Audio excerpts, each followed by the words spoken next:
The reason why people keep procrastinating, and the thing that I think is the key to work on, and what the literature has found, is that people beat themselves up when they procrastinate and they go into feelings of blame and shame and guilt. So you get into like that shame spiral because you didn't do it. I said I was going to do that. I was supposed to do that. I didn't do it. I'm a horrible person. Why didn't I do it? Oh. And then you're already feeling kind of fear. You may already be feeling like you have to be perfect. You're already feeling self doubt, which caused you to procrastinate in the first place.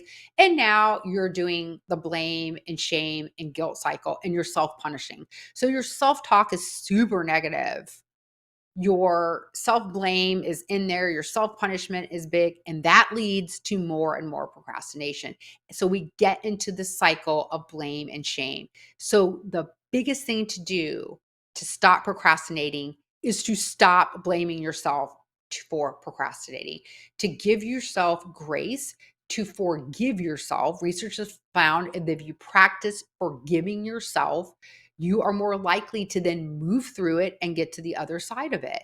So forgive yourself for not doing the thing that you said that you were going to do. Recognize that, yeah, I didn't do this. I am procrastinating. I was supposed to do this and I can't get started. I set this goal and I'm not moving toward it. Own the fact that, yeah, it's you.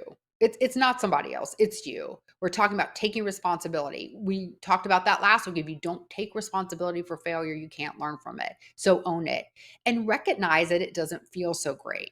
So you are allowed to feel, a little bit angry at yourself or feel disappointed, but don't blame yourself and shame yourself. But yeah, there's some negative kind of ickiness or feel angry at yourself. I have a lot of clients that get really angry at themselves. So you can have those emotions. You can feel those emotions and take the time to feel those emotions, but you don't want to flip into a point where that's all you're doing is using those emotions to beat up on yourself, beat up on yourself, beat up on yourself, because it's not going to get you anywhere when you go down that path.